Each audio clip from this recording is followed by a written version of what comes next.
Ahí está.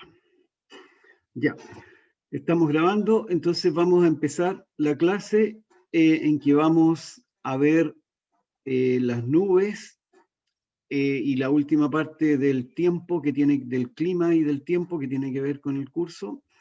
Vamos también a hacer algunos ejercicios y resolver algunas dudas que ustedes tengan.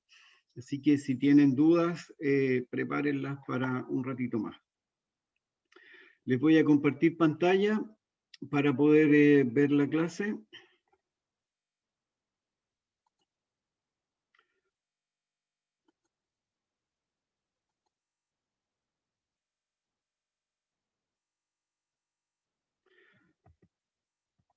Bien. Entonces, lo que tenemos que ver ahora es la última parte, que es la formación de nubes y la niebla. Cuando el aire caliente se eleva, se expande, ¿ya? ¿Por qué se expande? Porque arriba hay menos presión. Por lo tanto, ¿qué es lo que ocurre? Que se enfría. Y al enfriarse el aire, las moléculas de vapor de agua se hacen más lentas, lo que vimos anteriormente. El calor o la temperatura es el movimiento de las moléculas. Mientras menos temperatura haya, menos se mueven las moléculas. Y al moverse poco, entonces es más fácil que cuando choquen se peguen.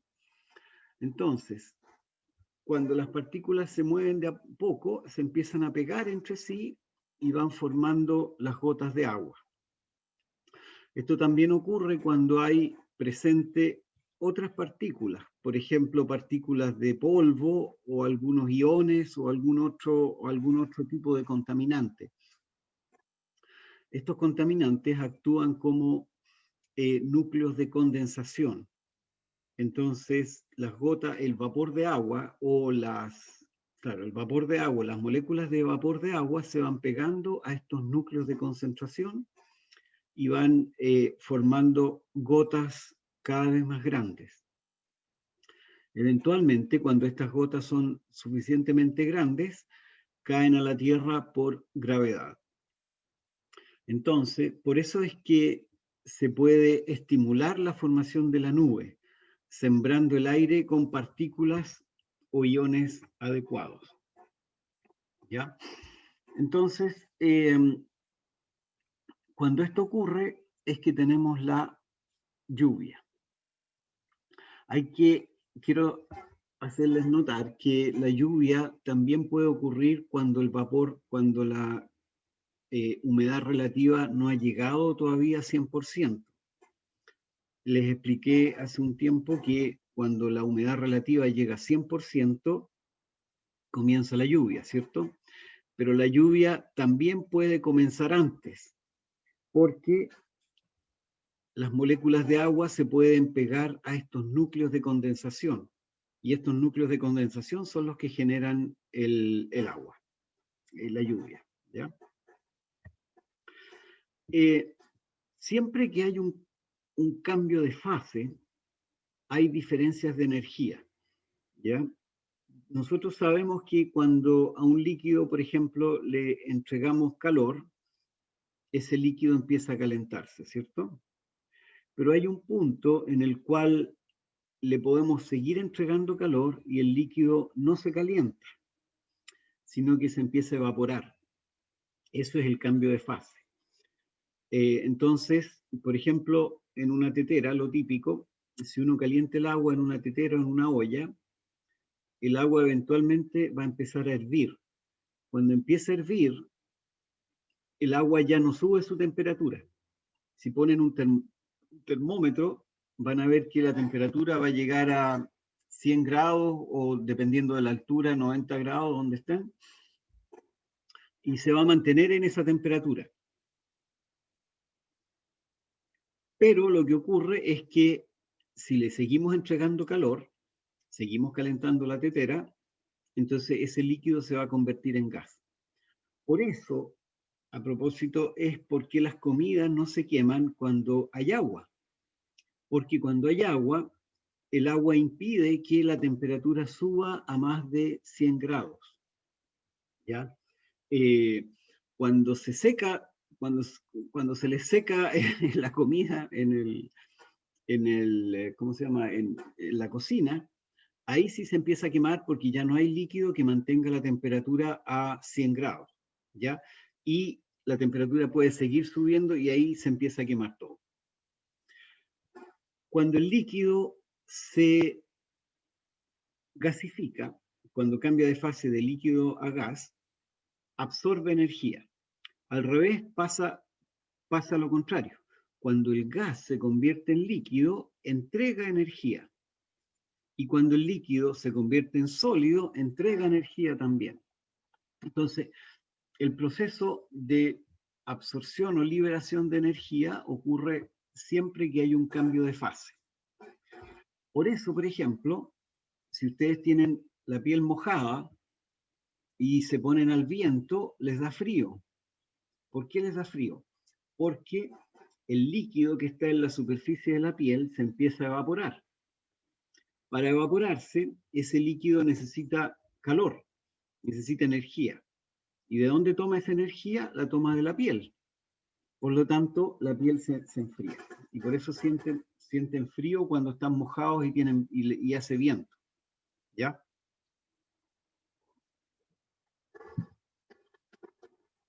Entonces, hay que tener claro que los líquidos, cuando no tienen un cambio de temperatura infinito, sino que cuando llega a un cierto nivel ocurre lo que se llama cambio de fase.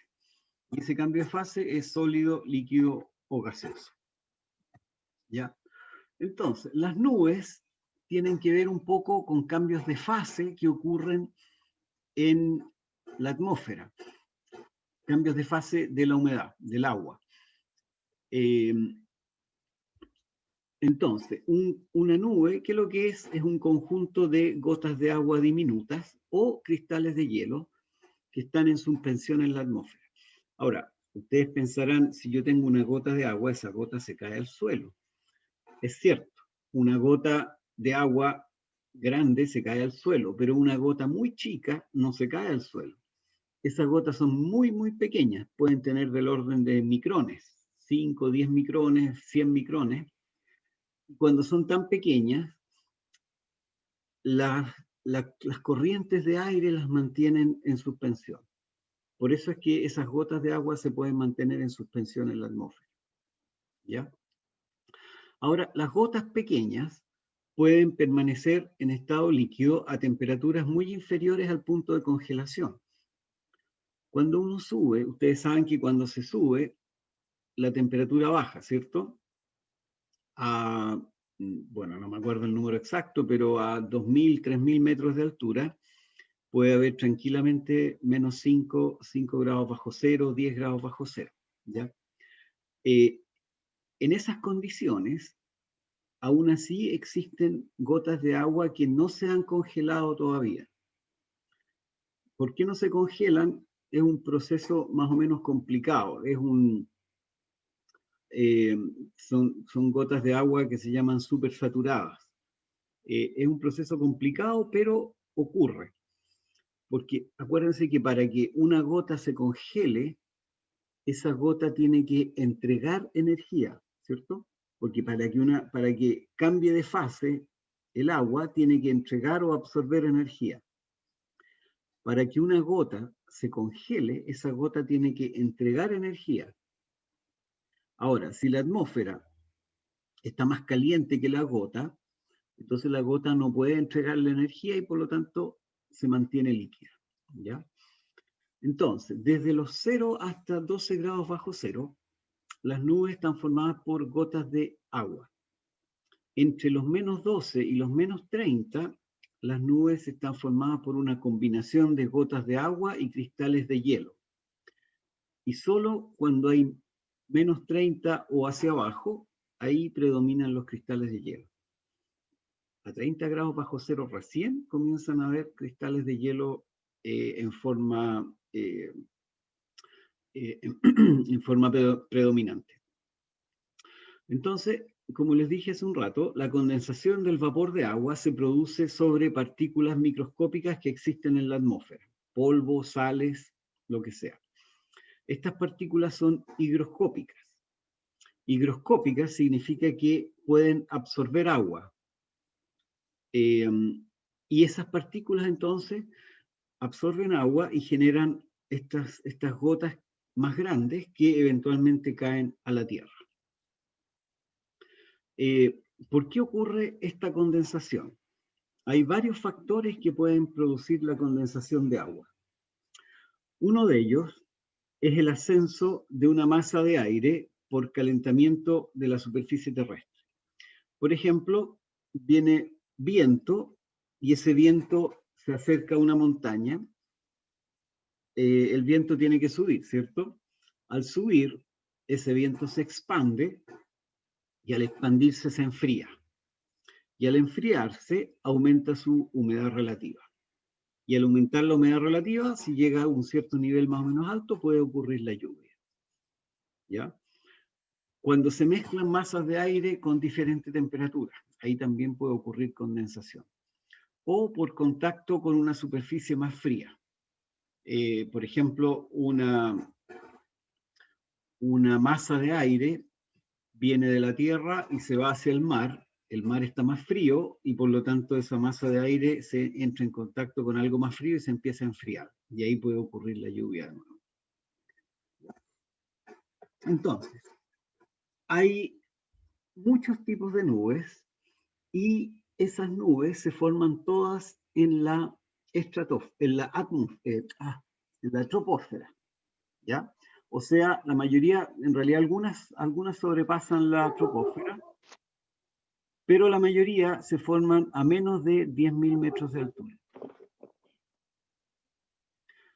Entonces, tenemos las nubes altas, que se forman a 6.000 metros de altura, nubes medias, entre 2.000 y 6.000 metros, y las nubes bajas, que son... Creo que alguien tiene el micrófono encendido por ahí y se escucha algo raro por ahí. Entonces las nubes bajas están hasta una altura de 2.000 metros. Pero hay algunas nubes especiales que son nubes de desarrollo vertical y tienen un gran espesor y que llegan desde cerca del suelo hasta muy grandes alturas. Entonces, se clasifican en distintos tipos.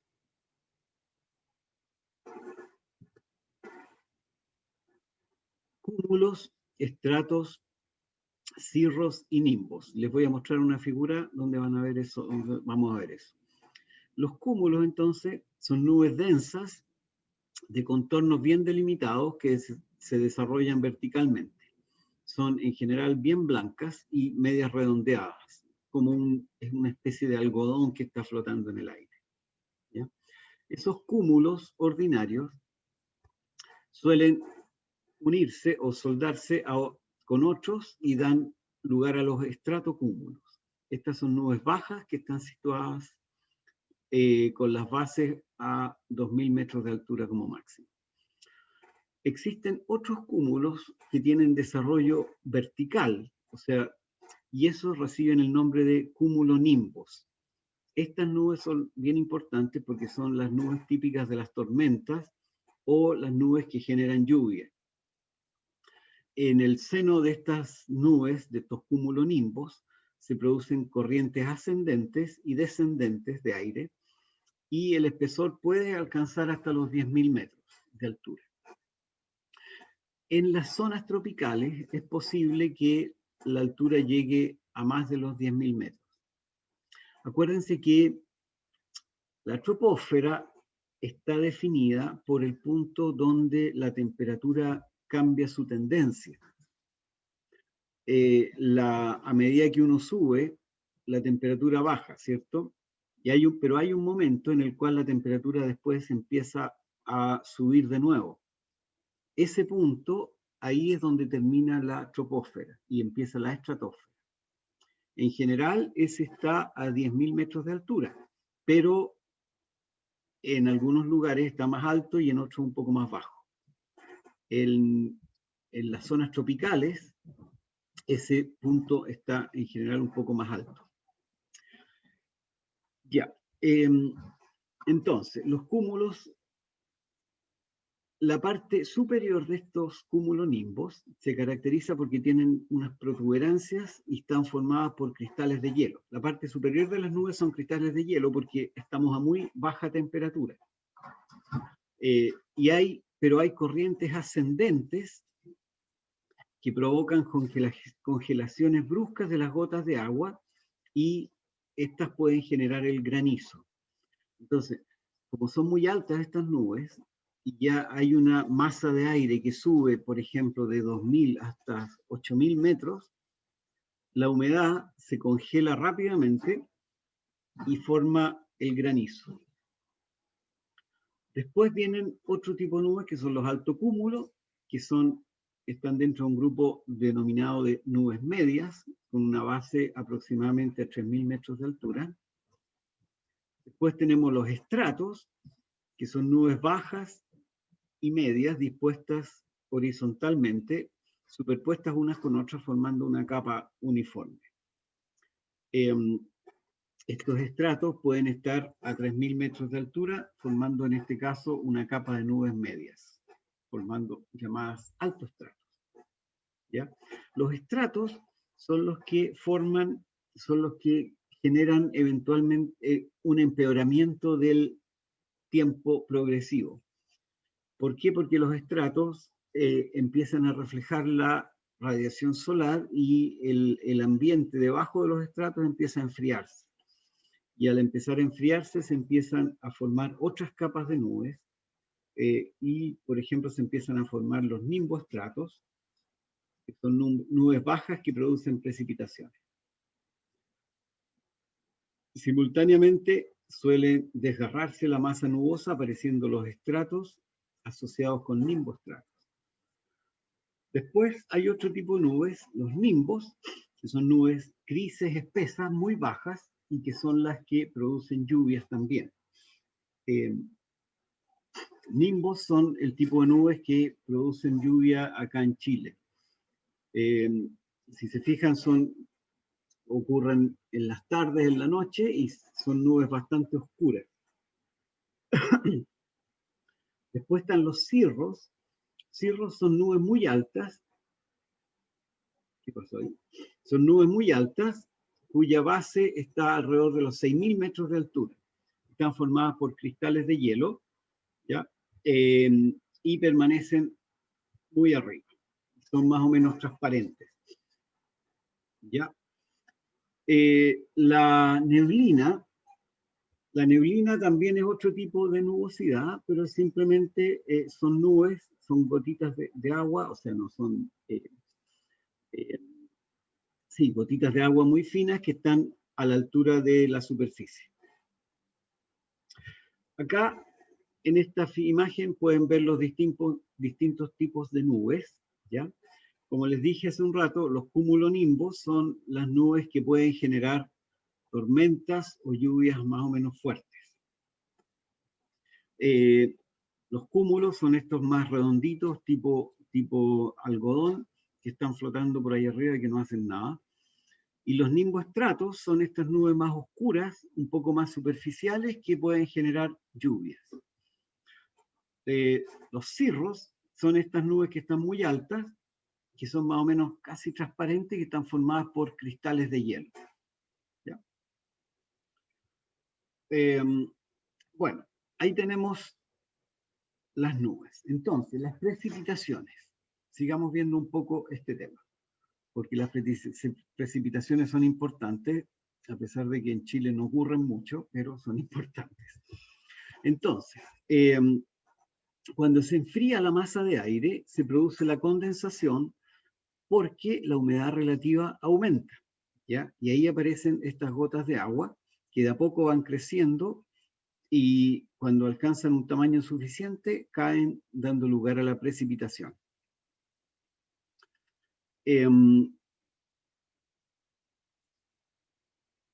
Por otro lado, según cómo caiga el agua, puede haber precipitación líquida o sólida.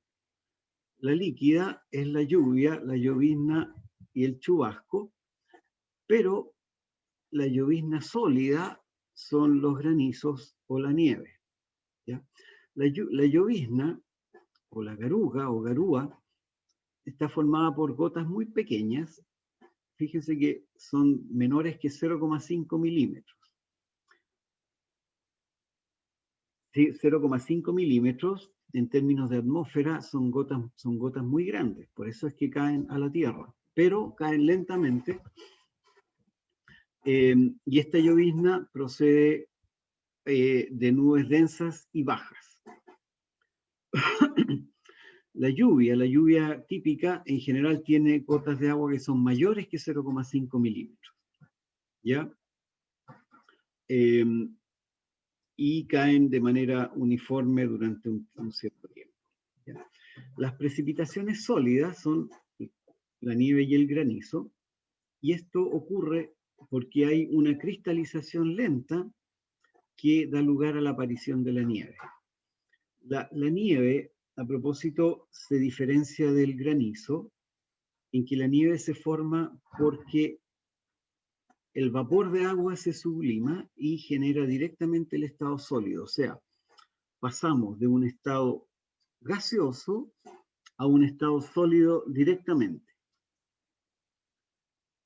Un poco saltándose el paso de pasar de estado gaseoso a líquido y después a sólido, sino que se pasa directamente de estado sólido, de estado gaseoso a estado sólido.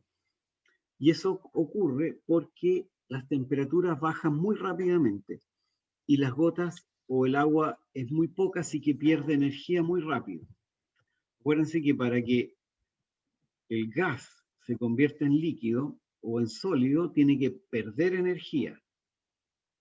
Si tenemos una gota muy chiquitita, esa gota puede rápidamente perder energía, y se enfría y pasa directamente a la forma sólida. Y eso es lo que forma la nieve, ¿ya? El granizo no, el granizo es cuando las gotas de agua se condensan y forman gotas más gruesas, y esas a su vez, esas gotas más gruesas se congelan y o sea, cuando el agua se congela, aparece el granizo, ¿ya? Y este granizo ocurre por la existencia de corrientes ascendentes y descendentes en el interior de los cumulonimbos, ¿ya? Los cristales de hielo formados alrededor de los núcleos de condensación son arrastrados por estas corrientes, fundiéndose en la parte baja de la nube y congelándose de nuevo en la parte alta. Si se fijan en cómo ocurre el tiempo en Chile, cómo son las precipitaciones en Chile, se van a dar cuenta que en general hay poco granizo. En general, no es que no haya, sino que no hay demasiado granizo. ¿Y eso qué significa? Significa que los cumulonimbos no son demasiado comunes en Chile. Acuérdense que los cumulonimbos son estas nubes grandes y altas, y es donde se generan los granizos. Entonces, en general en Chile no tenemos demasiados de estos cumulonimbos, y por lo tanto no tenemos demasiado granizo, bueno, y tenemos también poca lluvia.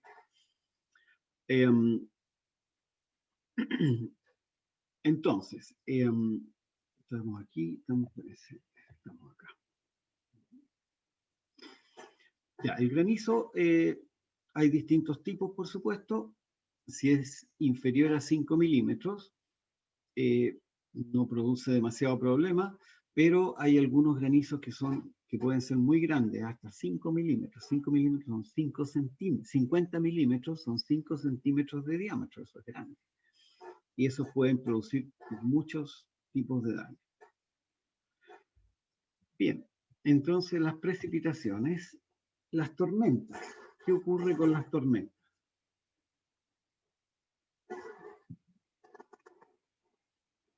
La tormenta es una borrasca de convección asociada a un cumulonimbo grande y denso. Para que se desarrolle tienen que existir las siguientes condiciones. Tiene que haber un movimiento ascendente de aire, tener suficiente contenido de vapor de agua, y tiene que darse en una atmósfera inestable, donde hay cambios de temperatura muy rápido con la altura. En general, las tormentas ocurren en los sectores tropicales, porque en esos sectores hay mucha más humedad en el ambiente. Hay más humedad porque se produce más evaporación del agua de mar, por lo tanto hay mucha más humedad. En el sector acá medio de la Tierra no hay tanta humedad y por lo tanto es más difícil que se desarrollen estas tormentas. En las zonas ecuatoriales entonces se dan con mucho más frecuencia, de 80 a 160 días de tormenta al año, eso es bastante. Y en la isla de Java, ahí sí que hay hartas tormentas, 322 tormentas al año. ¿Ya? Entonces, las tormentas pueden tener distinto origen. Cuando una masa, por ejemplo, de aire frío se introduce a modo de cuña por debajo de una masa de aire cálido, obligándola a subir. Entonces, ese aire cálido que tiene mucha humedad sube y se enfría. También ocurre cuando una masa de aire quiere remontar una montaña y se origina una inestabilidad convectiva. Al subir, acuérdense que cuando el aire choca con una montaña, tiene que subir, y al subir se enfría, y al enfriarse entonces genera estos frentes de aire frío que pueden generar una tormenta. O en las zonas cálidas, las masas de aire en contacto con la superficie se calientan mucho y asciende en una atmósfera inestable. Y ahí se forma una tormenta, otra tormenta. ¿Ya? Todas las tormentas se desarrollan en el interior de cumulonimbos. Aquí hay un diagrama de más o menos qué es lo que va ocurriendo en una tormenta. Fíjense que es bastante complicado el sistema y bastante variado. Por ejemplo, en la parte superior del cumulonimbo puede haber nieve y granizo. Después hay corrientes ascendentes que llevan las nubes de aire, la humedad la llevan hacia arriba y se congela. Y hay otras corrientes descendentes que forman los granizos más grandes. Entonces, en una tormenta inicialmente se producen corrientes fuertes ascendentes de aire cálido y húmedo que forman inicialmente el cumulonimbo. Al ascender, el aire se enfría y condensa en la parte superior de la nube por la baja temperatura que ya existe y se forman cristales de hielo. Poco a poco se van desarrollando corrientes ascendentes y descendentes, y los cristales de hielo se adhieren a gotas de agua, por lo que se empieza a generar granizo que aumenta de tamaño hasta que cae. En esta etapa se producen precipitaciones de gotas de lluvia grandes o de granizo y fuertes vientos.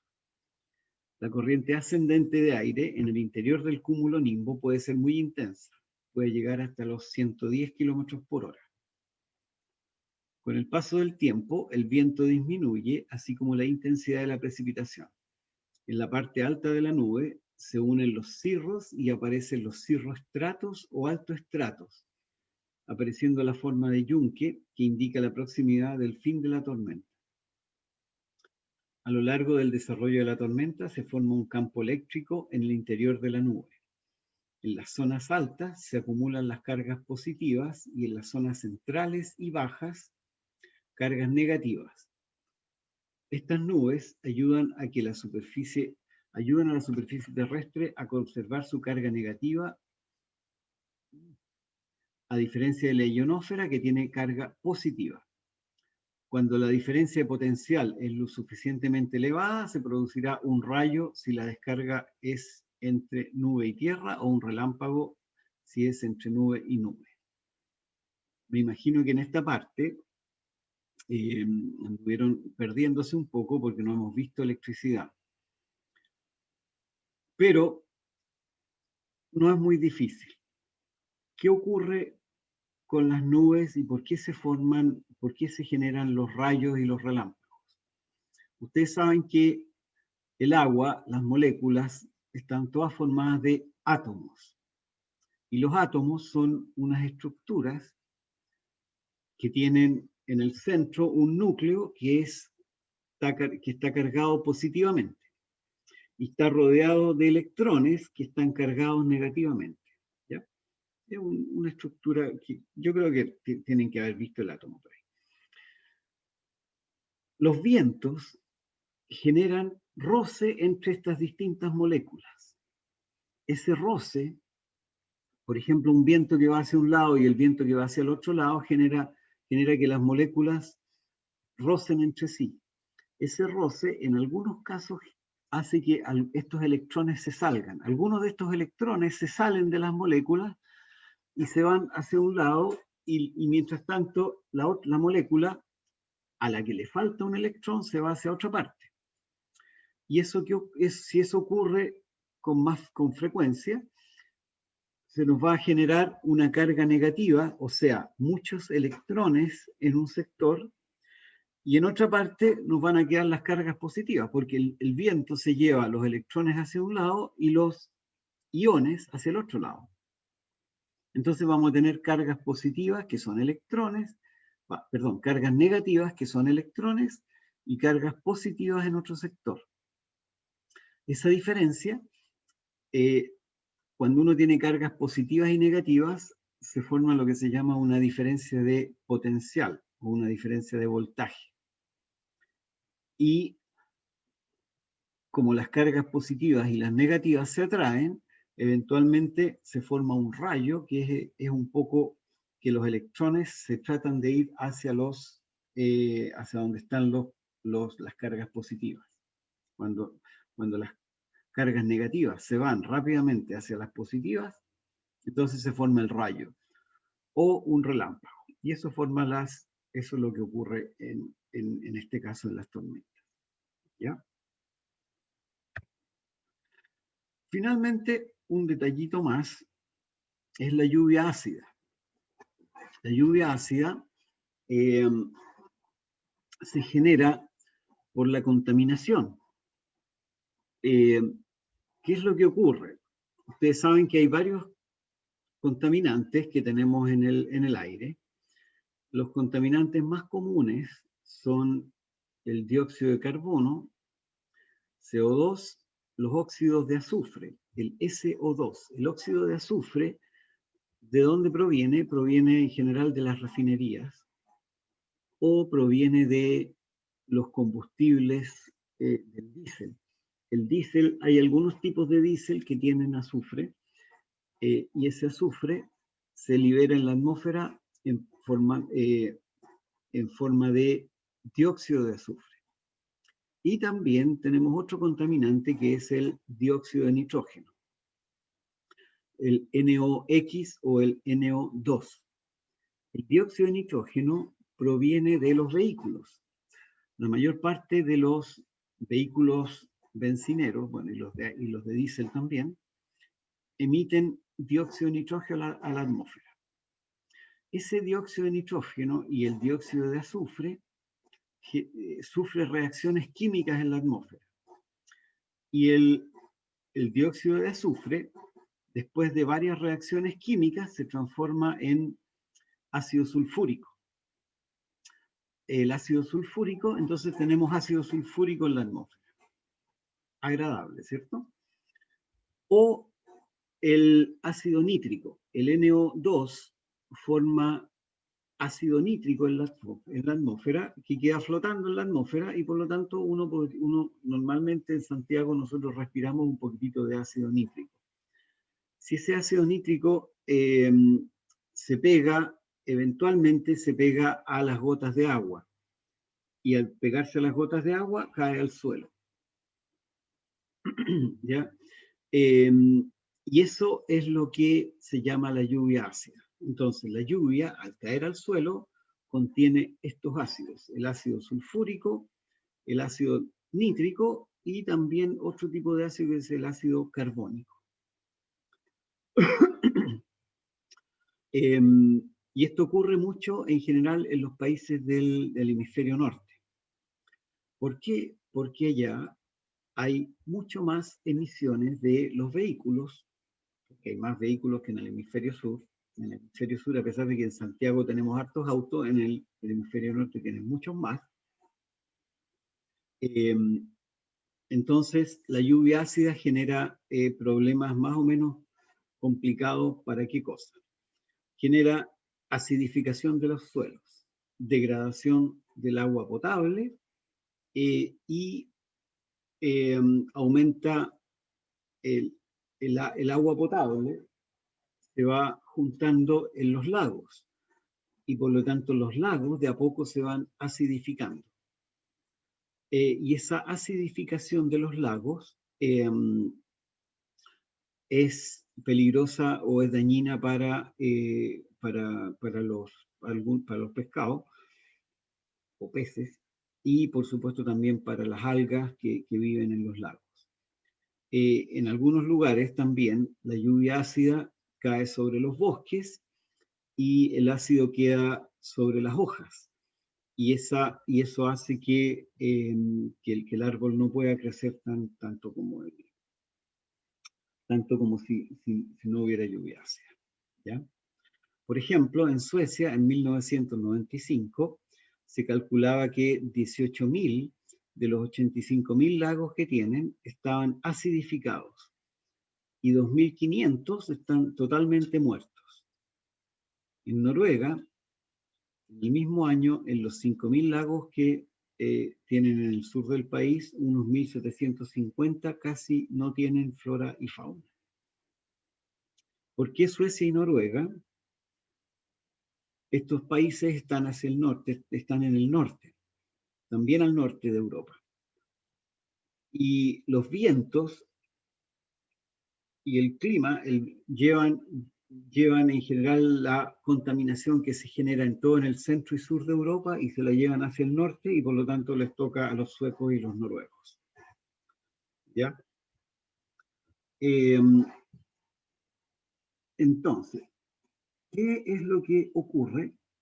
¿Qué es lo que se ha hecho? Primero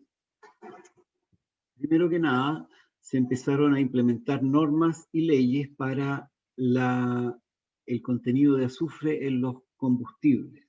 Eso fue un cambio muy importante. Hace 20, 30 años atrás, los combustibles, el diésel tenía del orden de 5.000 ppm de azufre contenido. 5.000 ppm. ¿Qué es lo que es ppm? ppm es partes por millón. Quiere decir que por cada 1.000.000 de partes de moléculas, por cada 1.000.000 de moléculas de diésel, había 5.000 moléculas de azufre. ¿Ya? Eso es lo que significa ppm. Actualmente, el diésel que se usa en los vehículos tiene 50, en realidad 30 ppm. O sea, por cada 1.000.000 de partículas de moléculas de diésel, hay 30 moléculas de azufre. Este gran cambio en la cantidad de azufre disminuyó considerablemente la cantidad de azufre presente en el aire y por lo tanto la lluvia ácida mejoró. Sin embargo, todavía está el problema del dióxido de nitrógeno. El dióxido de nitrógeno sigue siendo emitido por los vehículos, ¿ya? Y como hay muchos vehículos, todavía sigue habiendo mucho ácido nítrico en el aire. Entonces, en parte se ha solucionado por exigir y poner normas más estrictas para las emisiones de los vehículos. Y eso ha mejorado, por lo menos en Europa y Estados Unidos, ha mejorado un poco el tema de la lluvia ácida. ¿Qué ocurre en Chile? Gracias a Dios, en Chile tenemos dos condiciones que nos ayudan. Una es que hay mucho menos vehículos que en el norte. Ahora, ustedes dirán, hay hartos vehículos en Santiago. Sí, en Santiago hay hartos vehículos, pero Santiago es una parte territorialmente muy chiquitito comparado con todo el resto de Chile. Por lo tanto, en Chile en general hay pocos vehículos. Y otro tema es que la tierra en todo el centro y norte de Chile es muy básica. La tierra es básica, ¿por qué? Porque tiene mucho carbonato de calcio. Y por lo tanto, cualquier lluvia ácida que caiga a la tierra rápidamente es neutralizada por las partículas básicas. Lo mismo en la atmósfera. En la atmósfera es cierto que hay ácidos, pero también se produce levantamiento de polvo y ese polvo es básico. Y en la atmósfera se producen reacciones químicas en las cuales las partículas básicas, que son en general carbonato de calcio, ese carbonato de calcio neutraliza el ácido que se puede generar en la atmósfera y por lo tanto no hay mucho problema de lluvia ácida en Chile. Creo que por aquí terminamos esta parte de la materia. Ya, déjenme ver qué hora es y cómo estamos. Son las 10:23. Bien, como les dije, terminamos ya la materia que va a entrar en la prueba y ahora vamos a hacer algunos ejercicios. Y algunos ejercicios también que ustedes tengan. Así que si ustedes quieren, si ustedes tienen algún problema favorito por ahí, me lo dicen y lo podemos tratar de hacer. ¿Ya? A ver, vamos a hacer un problema. Déjenme compartir pantalla de nuevo para mostrarles el ejercicio.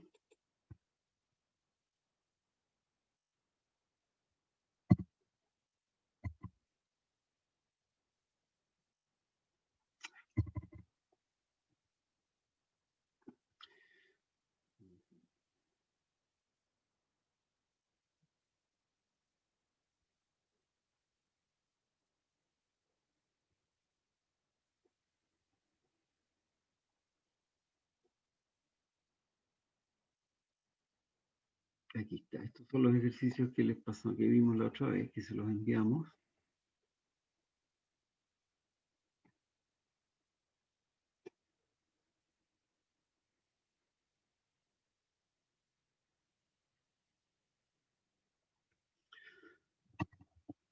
Ya. Veamos el ejercicio 6. Lo están viendo, me imagino, ¿cierto? Esperen un segundito. Vamos a...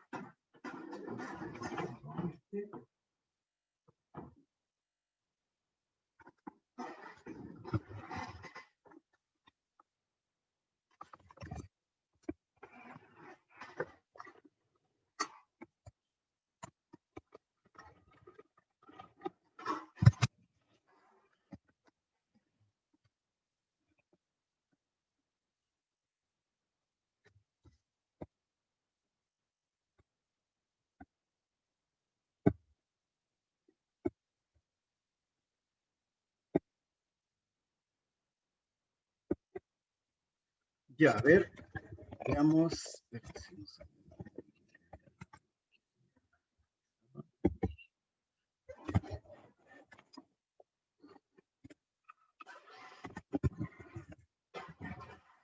Ahí se alcanza a ver, ¿cierto? Ya, entonces tenemos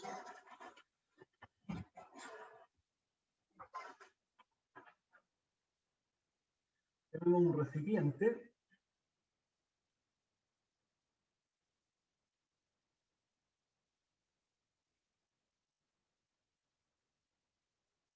Y esto está a 100 centímetros.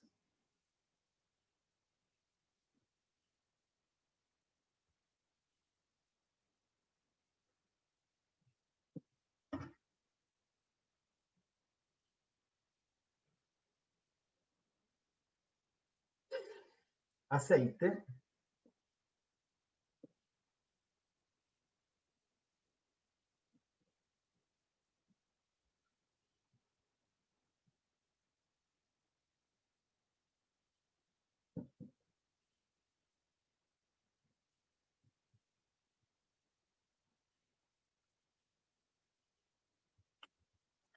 Bien, Entonces, veamos tenemos aquí un contenedor que tiene aceite y tenemos que calcular, de acuerdo a lo que dice el problema, la presión en el punto A, la presión en el punto y la diferencia de presión entre A y B. Y este punto A está a 50 centímetros de altura. Ahí lo ven, ¿cierto? Ya. Entonces, ¿cómo se calcula la presión? Por ejemplo, acá arriba, ¿qué presión vamos a tener?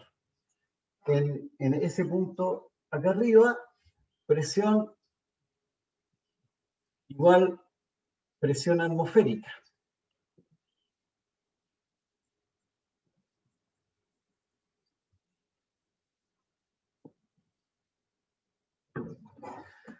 ¿Cuál es la presión atmosférica? Eso es un dato, son 100.000 pascal. Hay otras unidades. La presión atmosférica a nivel de superficie es una atmósfera, pero en pascal, que son las unidades del sistema MKS, son 100.000 pascal. Ya, ¿cuál es la presión en el punto C? La presión, si se acuerdan bien de una formulita que vimos hace un tiempo, es igual a ρ por G por H. Rho es la densidad, G es la constante gravitacional, que es 9,8 metros partido por segundo cuadrado, y H es la altura del agua, altura del líquido más bien.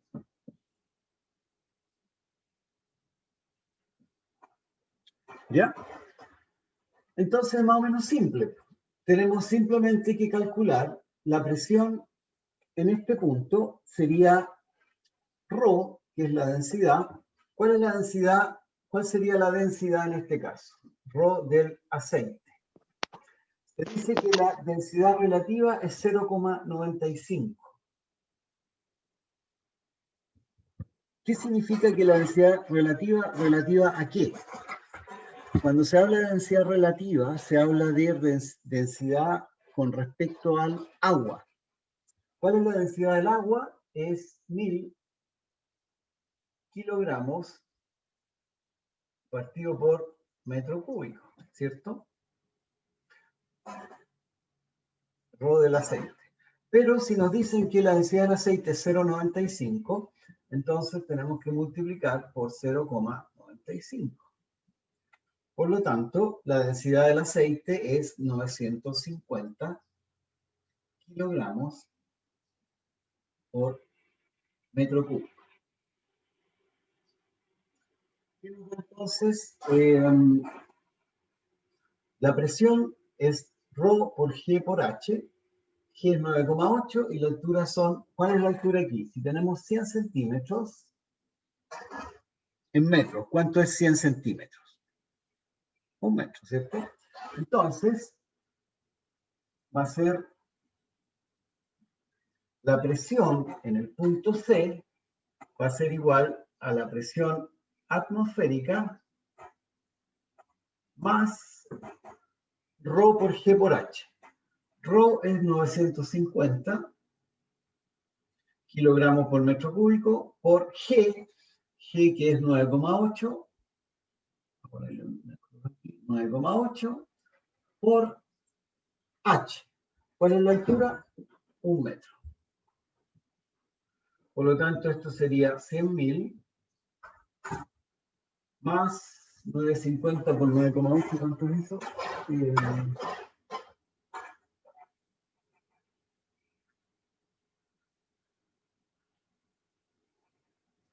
9.310.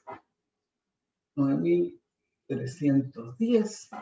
Por lo tanto, la presión total en el punto C va a ser 100.000 109.310 Pascal. ¿Ya? Profe, ¿Ya? profe, disculpe. Abajo fue la densidad del aceite lo que sacó. Sí, sí, sí, sí, sí. Ah, ya, eso, gracias. Mira, ¿por qué? Porque este líquido tiene aceite. Este líquido es aceite más bien, es aceite, no es agua. Y te dicen que la densidad relativa es 0,95 y esta densidad relativa es relativa con respecto al agua. Y la del agua es 1000 kilogramos por metro cúbico y eso lo multiplicamos entonces por 0,95 y nos da la densidad del aceite. Fíjense que el aceite, la densidad es menor que la del agua, por lo tanto el aceite es más liviano que el agua. Por eso el aceite flota. ¿Se han fijado que cuando ustedes le echan aceite al agua, el aceite flota arriba? ¿Por qué? Porque es más livianito que el agua. Ya, entonces, para calcular la presión acá abajo en el punto C, tenemos la presión de la altura del aceite más la presión atmosférica, que sería esto que está acá. Y ahora el resto es fácil, ¿por cierto? ¿Cuál es la densidad, perdón, la presión en el punto C, en el punto A, perdón? Perdón, en el punto B. ¿Cuál sería la presión en el punto B?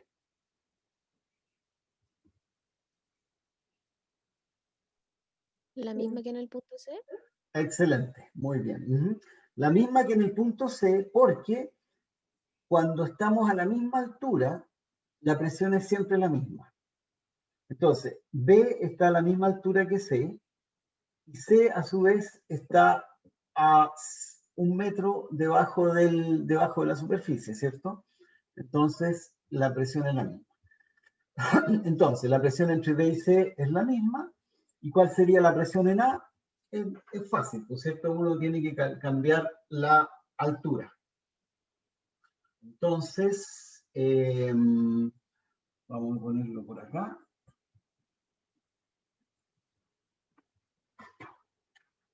La presión en A, como te fijen, la presión en C es la presión atmosférica más 950, que es lo mismo, 9,8 es lo mismo, y en vez de 1, aquí es 0,5. Entonces, la presión en A es la presión en C partido por 2. ¿Y eso cuánto me da? Me da 5.504. A ver si me sale 1, 10, 13, 7. 5, si no me equivoco. A ver.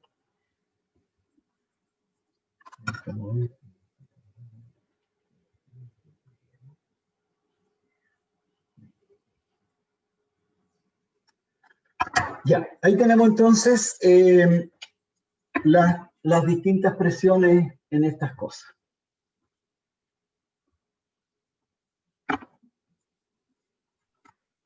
Profe, con la calculadora me dio 54.655. Tienes toda la razón. Sí. Sí, tienes toda la razón. Es 109 dividido por 2 da 50 y tantos mil. ¿Cuánto te dio a propósito? 50.000. 54.655.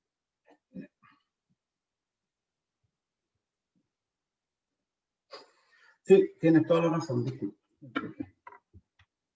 Ya, entonces ahí tenemos la diferencia de presión. Veamos, a ver, voy a compartir pantalla para que podamos ver otro problema.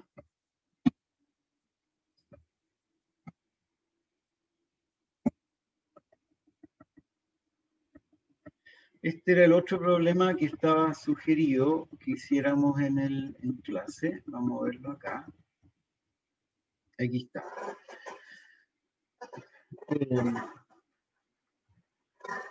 Una línea de agua de 3 centímetros de diámetro, lo que se ve acá, lo que estoy mostrando ahí, se divide en dos tuberías iguales de 1 centímetro de diámetro. Todas las tuberías son circulares y están a la misma altura. En el punto A, aquí en el punto A que está acá, la velocidad del agua es de 2 metros partido por segundo y la presión es de 50 kilopascal. ¿Cuál es la presión manométrica o la presión que hay en el punto B? B está aquí. ¿Ya? Entonces, ¿qué es lo que tenemos? Tenemos un flujo de agua que se está moviendo hacia la derecha a 2 metros por segundo y esa agua se divide en 2 cañerías, ¿ya? Y cada cañería tiene 1 centímetro de diámetro. Entonces, hay que calcular cuál es la presión en el punto B. Primero que nada, una pregunta así rápida. Si la velocidad en el punto A es 2 metros por segundo, ¿cuál va a ser la velocidad en el punto B? ¿Va a ser mayor o menor? ¿Más rápido o más lento? Más rápido. Más Más rápido. rápido. ¿Ah? Más rápido, ¿cierto? ¿Por qué Sí, más profe. rápido? Porque aquí tenemos una cañería de 3 centímetros de diámetro y acá tenemos 2 cañerías de 1 centímetro cada una. Son más chicas. Por lo tanto, el agua, para que se pueda conservar el caudal, el agua tiene que pasar más rápido. ¿Ya? Entonces, esa respuesta ya estamos.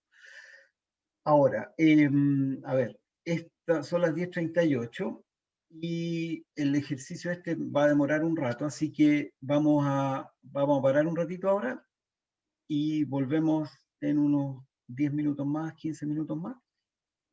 ¿Ya? ¿Tienen alguna otra duda que quieran ver o algún problema que quieran que prepare mientras tanto?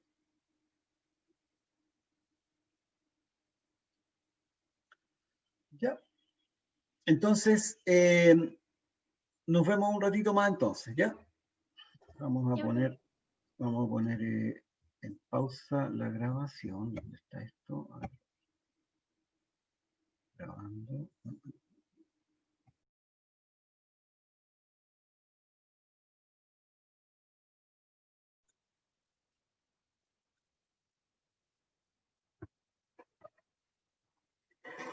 Bien, seguimos entonces. Vamos a ver el problema.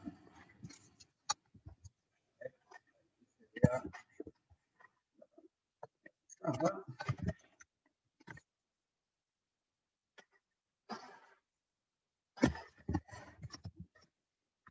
Ya, entonces tenemos un caudal de agua que viene por esta cañería de 3 centímetros de diámetro y se separa en 2 cañerías de 1 centímetro cada uno. Y acá, en el punto A, P sub A es igual a 50 kilopascal.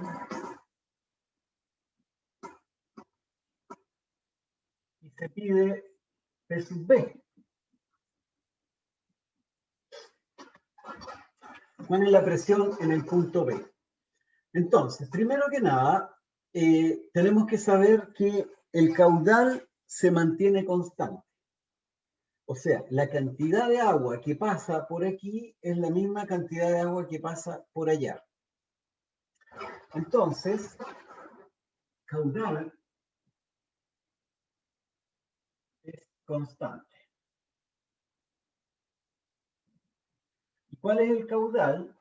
El caudal es el área multiplicada por la velocidad. ¿Ya? Entonces, la velocidad del líquido multiplicada por el área por donde tiene que pasar va a ser igual aquí o acá.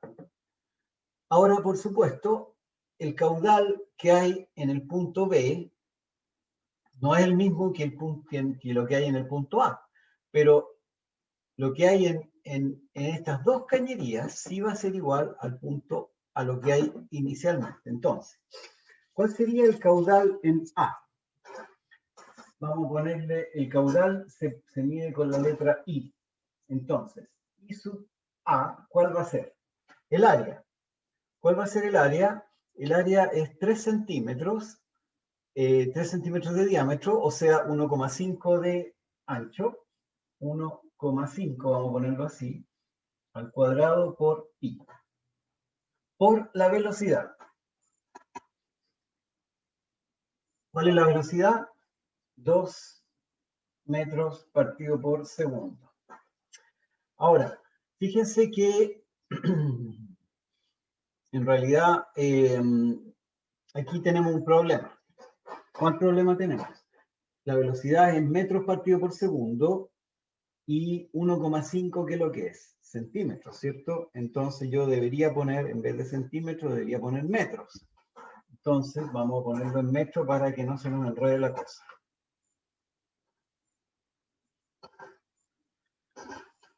1,5 centímetros. ¿Cuánto es en metros? Es 0,015 al cuadrado, ¿cierto? 0,015 son 1,5 centímetros.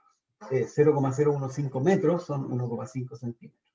Multiplicado por pi me da el área, multiplicado por la velocidad me da el caudal. ¿Estamos? El caudal en el punto A. ¿Cuál es el caudal acá? El caudal, vamos a poner caudal final, ¿Profe? ¿sí? ¿No debiera ser 0,15 por la cantidad de veces que se corre la coma?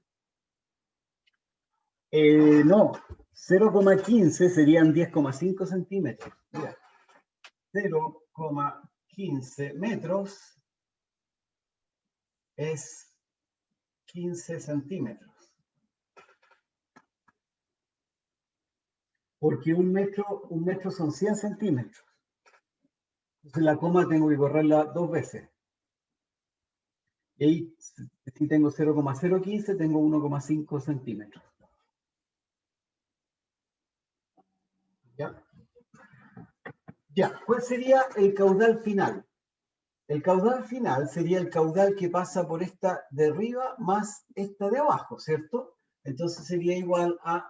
Y ahora estos dos son iguales. Son iguales las cañerías, por lo tanto la cantidad de agua que pasa por arriba es la misma que la cantidad de agua que pasa por abajo.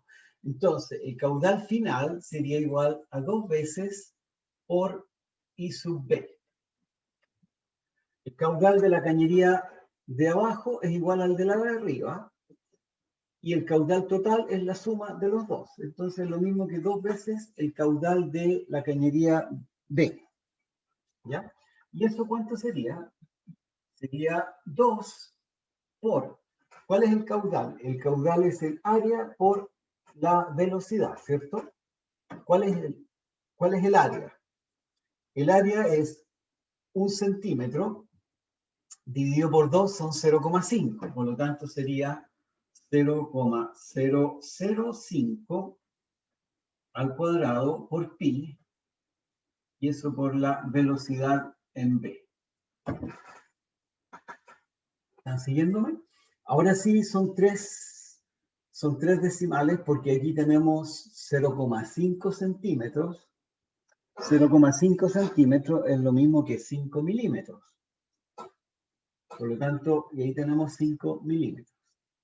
Y entonces el caudal final y el caudal inicial son iguales.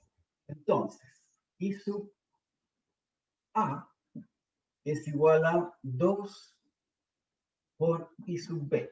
¿Estamos? Porque los caudales son finales, son iguales. ¿Y qué tenemos acá? 0,015 al cuadrado por pi por 2 es igual a 2 por 0,005 al cuadrado por pi por b sub b. ¿Se alcanza a ver ahí? Sí. ¿Ya? Está medio malo este lápiz. Vamos a cambiarlo.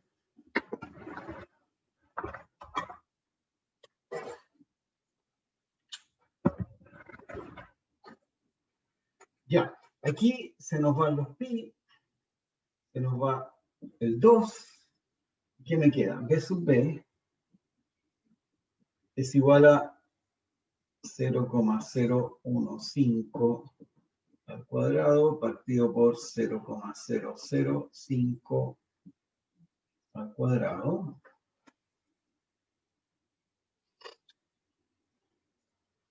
Vamos a hacerlo a mano esto a propósito, sin calculadora, fíjense. Esto es lo mismo que 0,015 partido por 0,005 al cuadrado, ¿ya? Ahora, esto es lo mismo que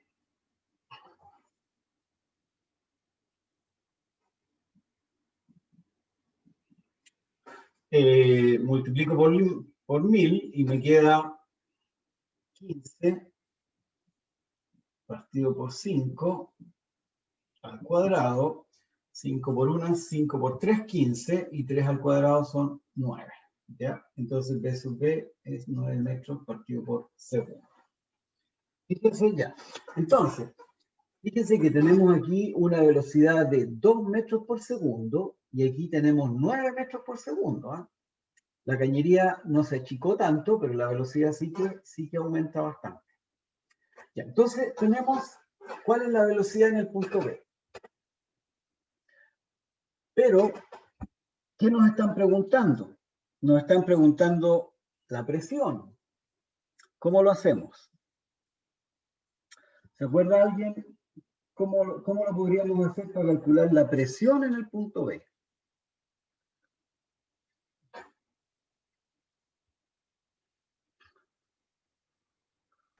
Con...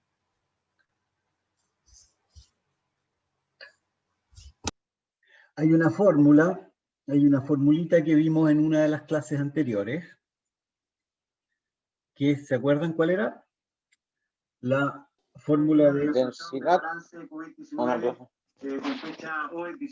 Para sacar la presión, ¿ya? ya era, si no me equivoco, creo que era la densidad ¿Ya? Perfecto. por la altura y era por otro dato, pero no me recuerdo el otro dato. Sí, eso es para calcular la presión de un punto cuando está a una cierta altura de agua. Cuando hay una cierta altura de agua, ¿cierto? Cuando hay diferencia de altura, pero aquí el punto A y el punto B están a la misma altura, así que esa presión no influye. La presión debida al peso del agua no influye en este caso de la cañería. No es con la presión, o sea, con el principio de Bernoulli. Exactamente, el principio de Bernoulli. Entonces, tenemos entonces la velocidad final, ¿cierto? 9 metros por kilo por segundo. Entonces, la presión, principio de Bernoulli, ¿cuál es? Que la densidad, ¿cuál era? Ya se me olvidó. La presión más un medio, la densidad por la velocidad al cuadrado igual a constante. ¿Ya? La presión más un medio de la densidad por la velocidad al cuadrado del líquido, por supuesto, es constante. O sea, en el punto A, la presión del punto A más un medio ρ por la velocidad al cuadrado va a ser igual a la presión en el punto B más un medio ρ por b sub b al cuadrado. ¿Ya? Entonces, tenemos que calcular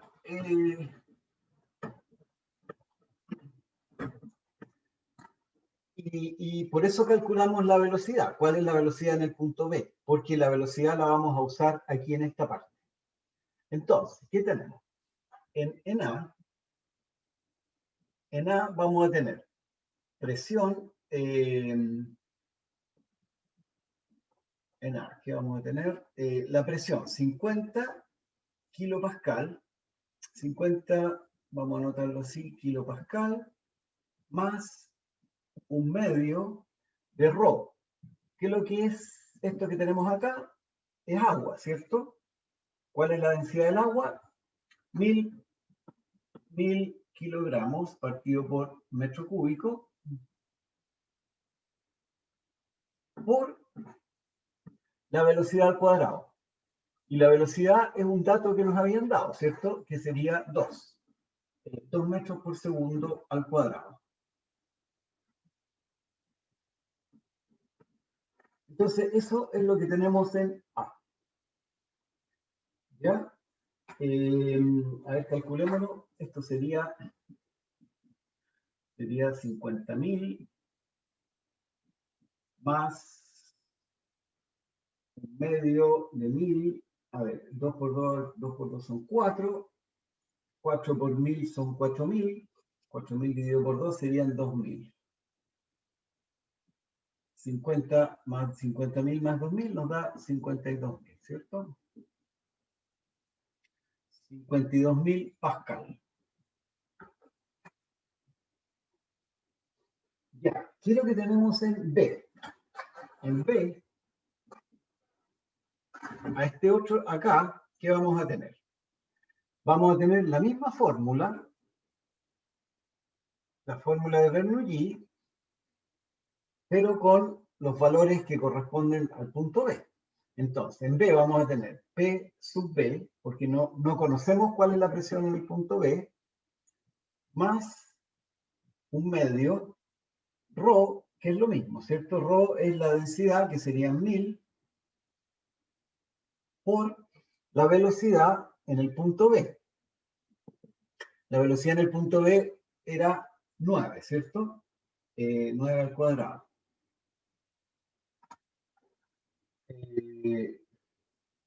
Ahí estamos, ¿cierto? Ya, entonces, ¿qué nos queda? 52.000.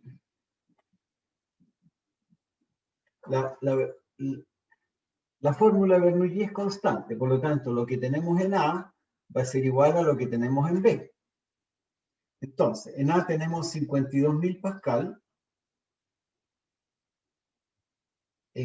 más, y eso es igual a ¿qué cosa? P sub B, más un medio de esto.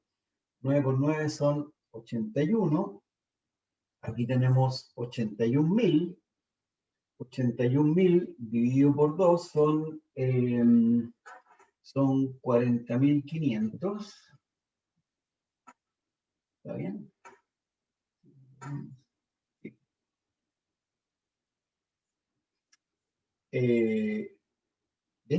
Por lo tanto, P sub B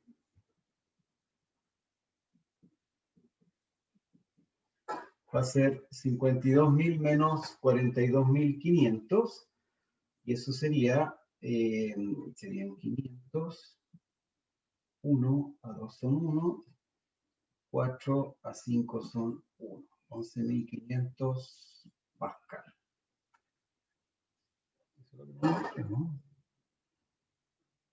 Ya, ahí estaría. Entonces, en el punto B tenemos 11.500 Pascal. Fíjense que la presión bajó. Cuando la cañería se achica, la velocidad aumenta, pero la presión baja. Profe, Ajá. hola, como en el lado B, cada tubito tiene 9 metros partido por segundo de velocidad. Cada tubito tiene 9 metros partido por segundo, justo. Ya, profe, gracias. Porque aquí el agua viene y se separa en dos, ¿cierto? Y como son iguales, en este caso es un caso particular que las dos cañerías son exactamente iguales. Entonces, podemos suponer que el caudal es el mismo en ambos lados. Ya. Si el caudal es el mismo, entonces la velocidad se obtiene a partir del caudal partido por el área. Entonces ahí nos da que la velocidad es la misma. Ya, profe. Gracias. Si las cañerías fueran de distinto diámetro, ahí es distinta la cosa. Probablemente si las cañerías son de distinto diámetro, necesitamos algún otro dato para poder resolver el problema. Porque ahí, o no. No.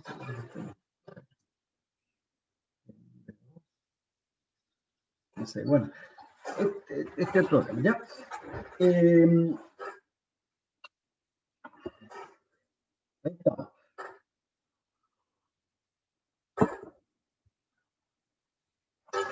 ¿Tienen algún problema que quieran hacer? ¿O algún problema que se han topado y que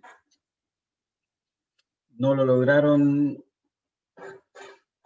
no le lograron ganar al problema? Profe, yo solo tengo una duda. ¿Ya? En el primer ejercicio que hizo, dijo que la densidad relativa era la densidad de la sustancia por la densidad del agua, pero no era dividido. La densidad del aceite, mira, cuando se dice, a ver, vamos a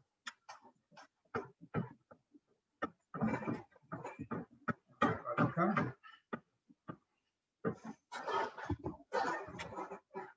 La densidad, se decía que la densidad relativa del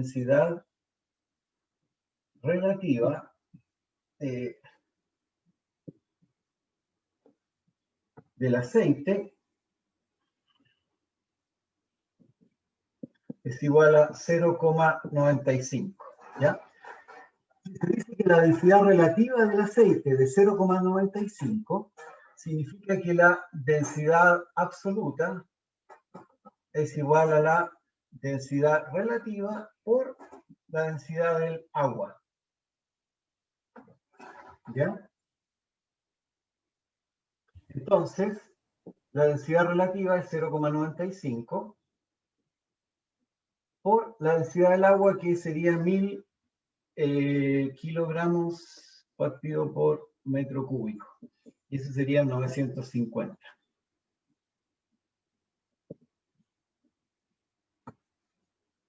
De todas maneras, uno puede comprobar que esto está bien, porque fíjense, un kilo, perdón, 1000 kilos de, o sea, perdón, un metro cúbico de aceite pesa 950 kilos. Un metro cúbico de agua pesa 1000 kilos. Por lo tanto, el aceite es más liviano que el agua. Si yo mezclo aceite y agua, fíjense cuando uno mezcla aceite con agua, ¿qué es lo que pasa? Después de un rato, el aceite se va a ir para arriba. Si no me creen, hagan la prueba más ratito y van a ver que el aceite se va para arriba. Si se va para arriba el aceite es porque es más liviano. Y esto significa que la densidad relativa, que esta manera de calcular la densidad del aceite está bien. ¿Ya? Eso es un poco para que puedan estimar las cosas. Porque muchas veces los números dicen algo, pero esos números tienen que corresponder con la realidad, con lo que uno ve. En este caso, el número dice que el aceite es más liviano que el agua. ¿Cuál es la realidad? La realidad es que el aceite flota en el agua. Entonces, ambas cosas son consecuentes. Ambas cosas Profe, corresponden. ¿Ya? profe, puede ser que la fórmula de la que habla mi compañera es para sacar la densidad relativa, pero aquí ya nos dieron la densidad relativa. Entonces ahora está volviendo como a la densidad normal, así decirlo. Ah, ya, claro. Para sacar la densidad relativa, sí, justo. Para sacar la densidad relativa hay que hacer la densidad. No, pero aquí ya nos dan la densidad relativa del aceite que dicen de 0,95.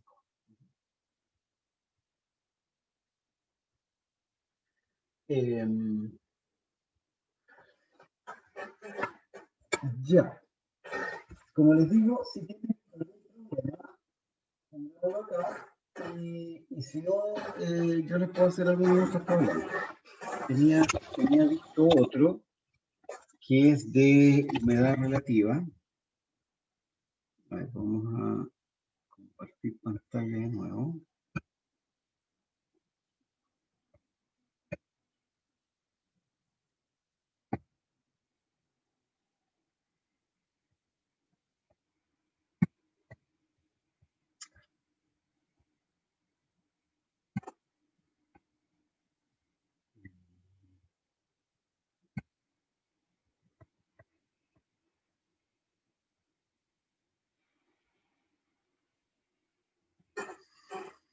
En la clase pasada vimos algunos de estos ejercicios, ahora podemos terminar algún otro.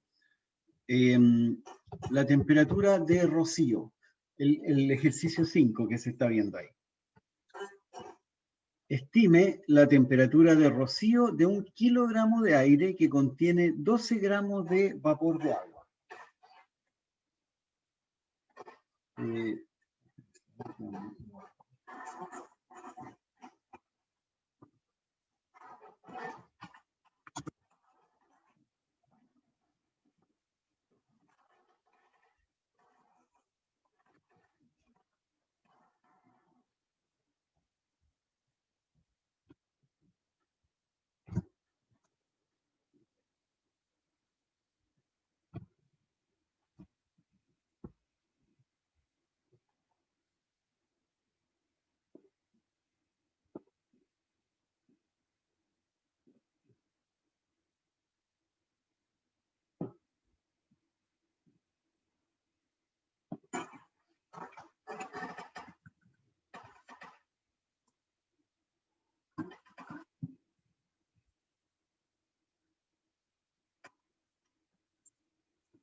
Ya, veamos este problema entonces.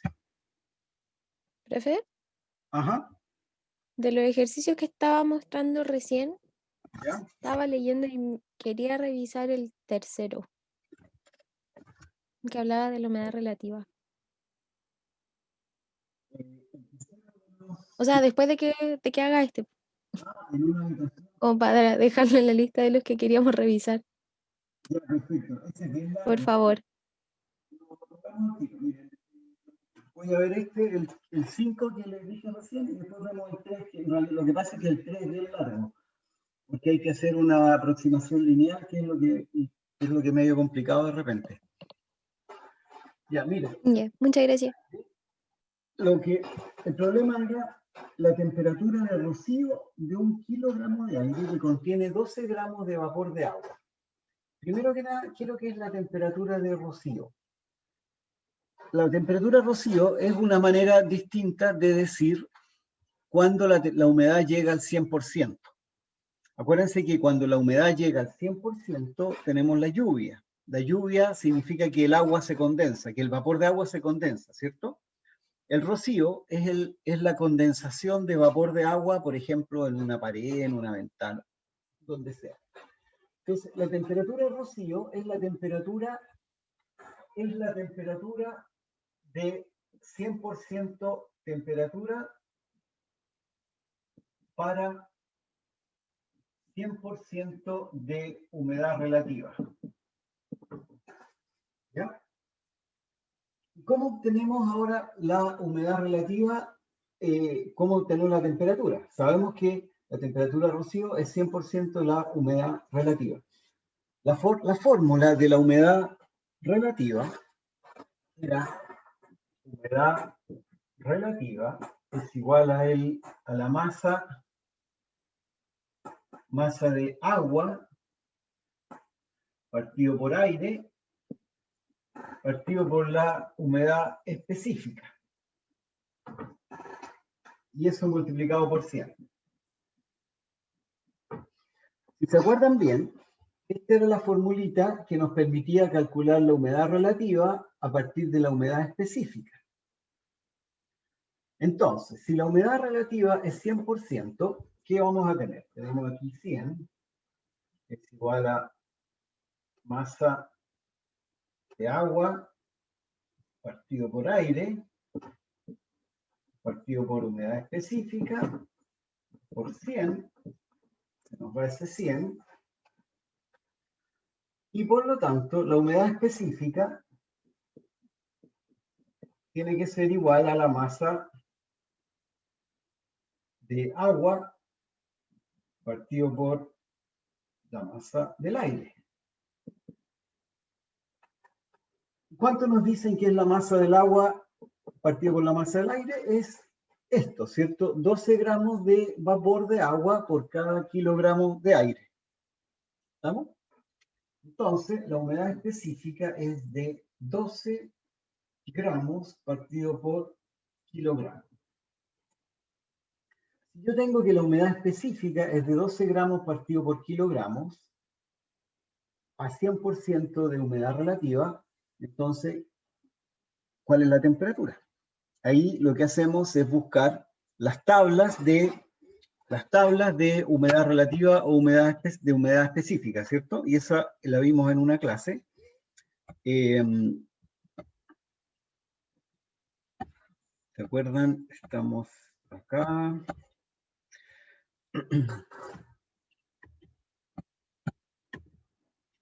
Y esas tablas están aquí, aquí en la pantalla. Si se fijan en la pantalla, tenemos 12 gramos por kilogramo.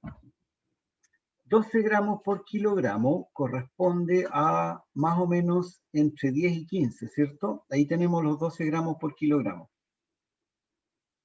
Dame un segundito.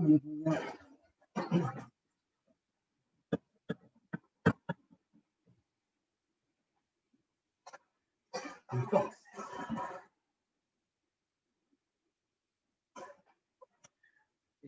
temperatura específica. Entonces, para 10 gramos yo tengo 15 grados.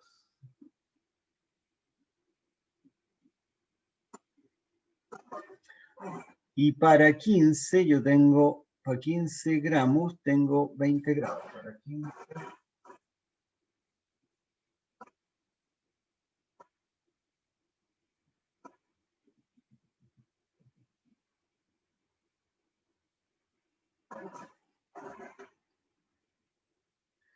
para 10 tengo 15, 10 tengo 15 y 15 tengo 20 grados. Ya voy a dejar de compartir pantalla para que podamos ver y entender esta cosa. Ya, mira.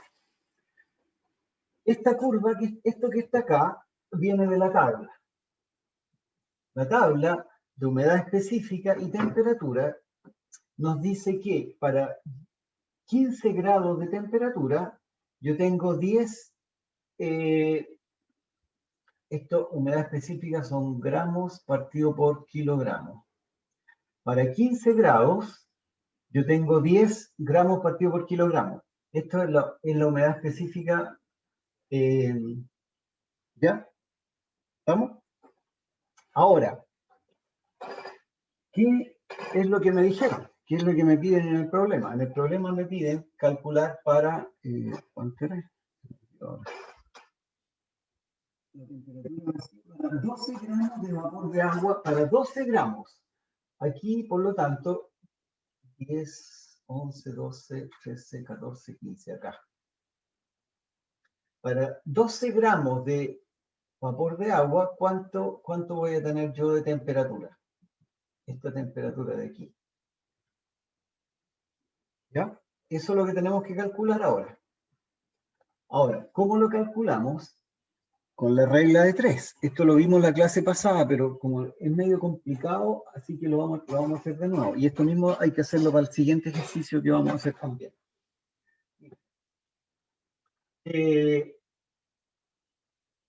¿Cuál es la diferencia entre 15 y 20? 5, ¿cierto? Entonces, 5 grados Celsius, una diferencia de 5 grados Celsius corresponde a una diferencia de 5 también. 5 gramos por kilogramos. ¿Cierto? Una diferencia de temperatura de 5 gramos por kilogramo me corresponde a una diferencia de 5 grados corresponde a 5 gramos partido por kilogramo. Como 2 gramos partido por kilogramo, 2 gramos partido por kilogramo corresponde a X. Esta es la regla de 3. ¿Vamos? Por lo tanto, aquí es fácil. 5 dividido por 5 se va. Y por lo tanto, X igual 2. Por lo tanto, esta diferencia de temperatura son 2. Por lo tanto, ¿cuál es la temperatura de rocío?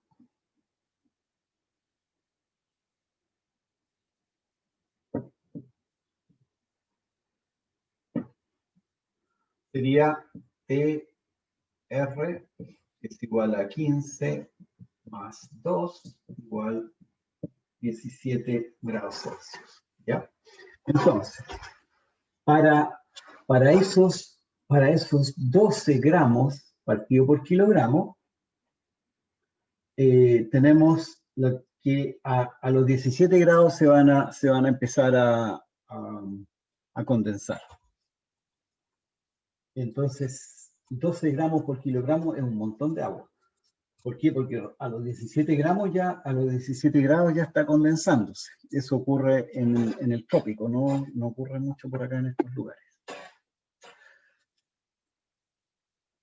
Ya, este problema es parecido al siguiente. ¿Cuál es el siguiente? Vamos a dejar de... Espérenme un segundito, compartir pantalla. El problema es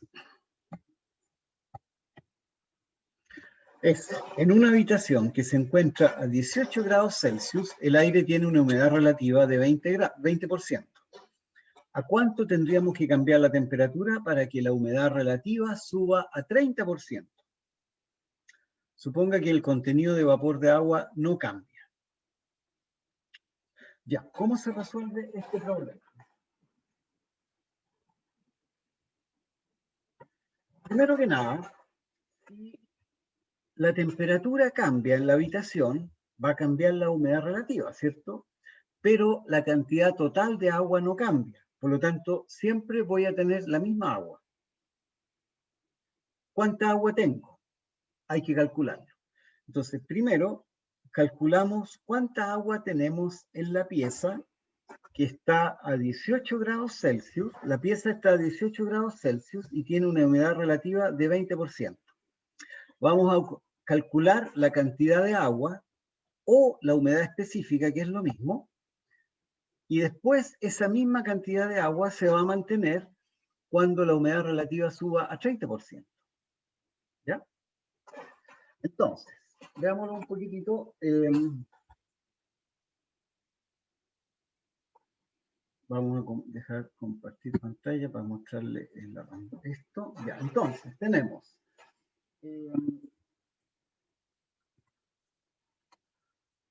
18 condiciones iniciales. Inicialmente tengo 18 grados Celsius y 20% humedad relativa.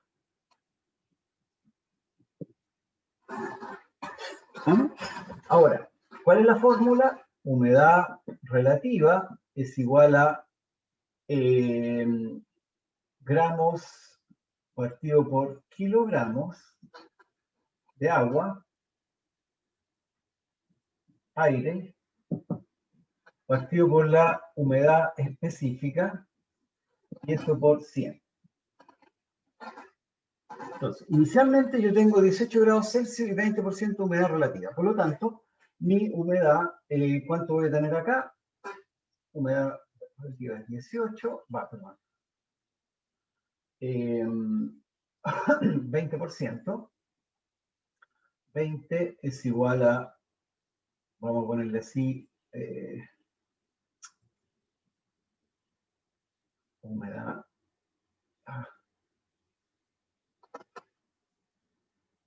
Vamos a ponerle M. M partido por la humedad específica. Por 100. Aquí me da eso y me queda 0,2. ¿Ya?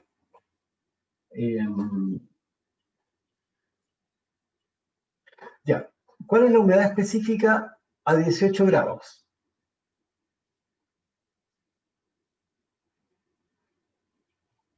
Veamos para eso hay que hacer de nuevo esta tablita que hicimos recién, ¿ya? Yo tengo la tabla anotada aquí aparte, pero ustedes la pueden ver en sus cuadernos. Entonces, yo tengo aquí la temperatura y aquí tengo la humedad específica.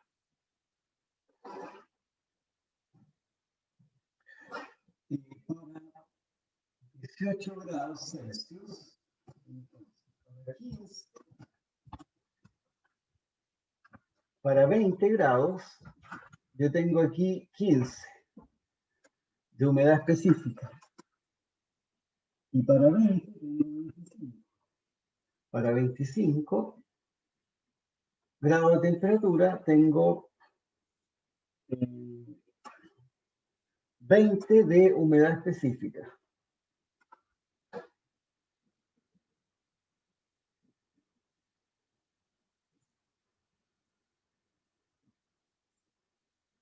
¿Ya?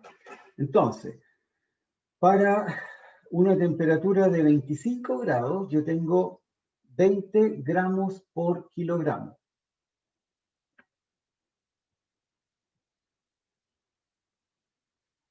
¿Ya? Ahora, a 18 grados, 18 estamos aquí, 20. Ah, que soy inmenso, no, es que me equivoqué. Me equivoqué, disculpen.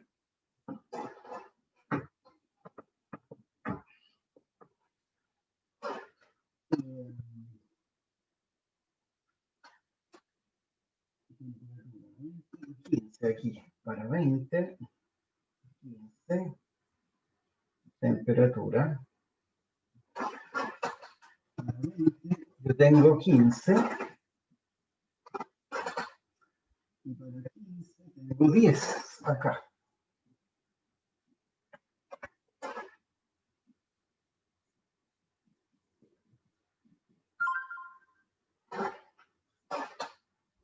Ya, entonces, aquí tengo, ¿cierto? Ahora, yo tengo que encontrar la humedad específica para 18 grados. 15, 16, 17, 18, acá. Para 18, ¿cuánto voy a tener de humedad específica? Regla de 3.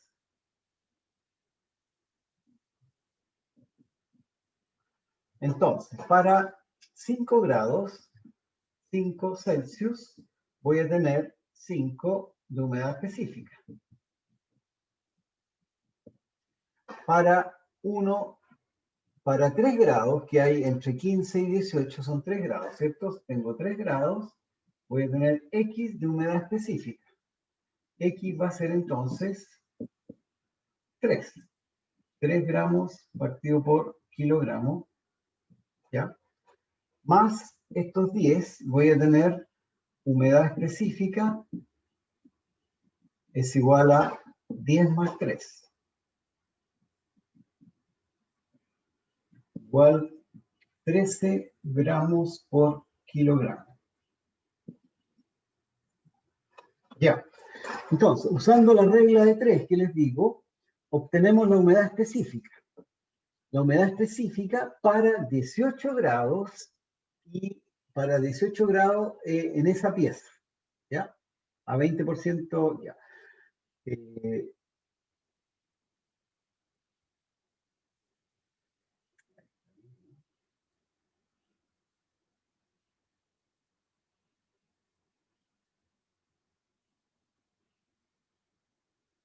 A ver, espérense.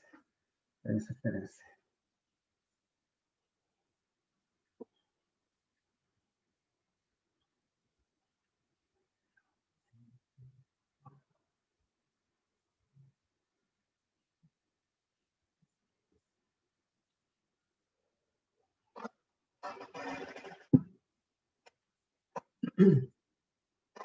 Ya, y esta humedad específica es la que tenemos que aplicar al segundo caso.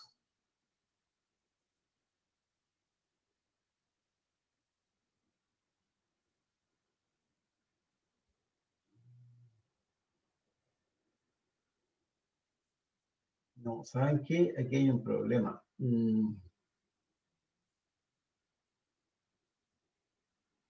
Hay un problema acá que debo haberme equivocado en algo porque tenemos 20% de humedad relativa y yo la curva la usé para 100%.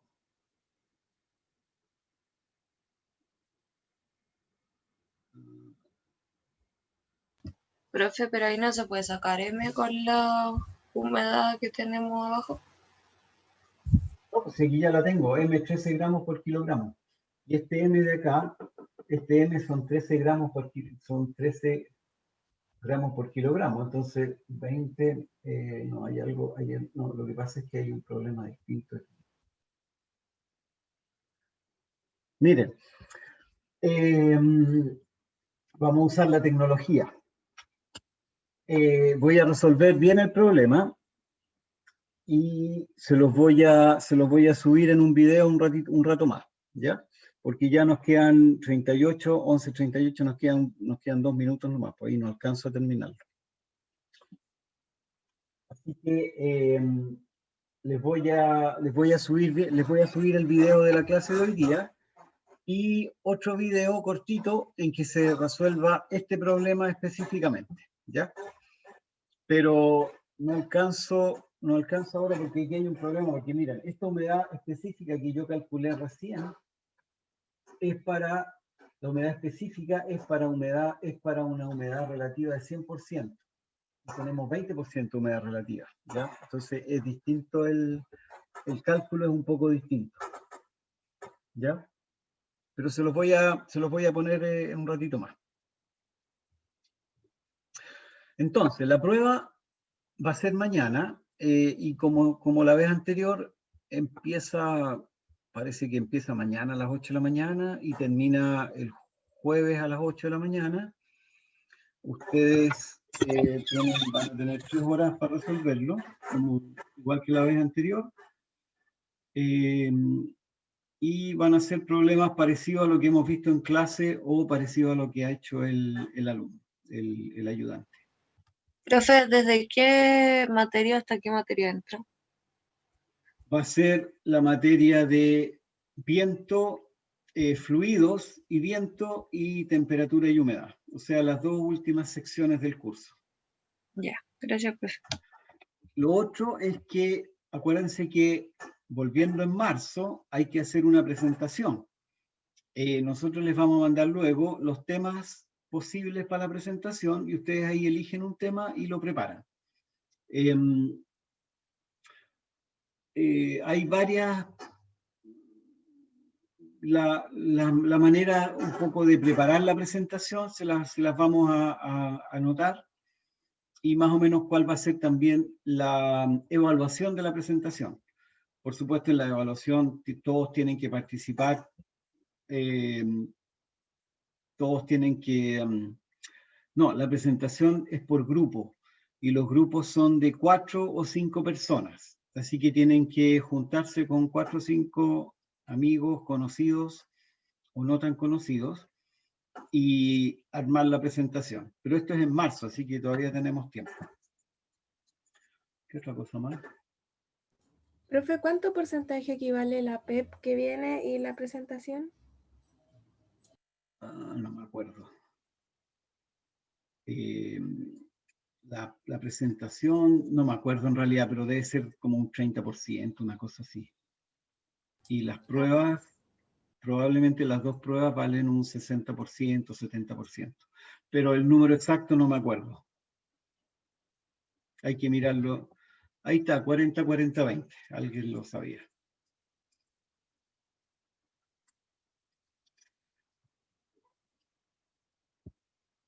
¿Alguna otra pregunta? Profe, ¿entonces la materia de hoy también entra? Sí. Ya, gracias.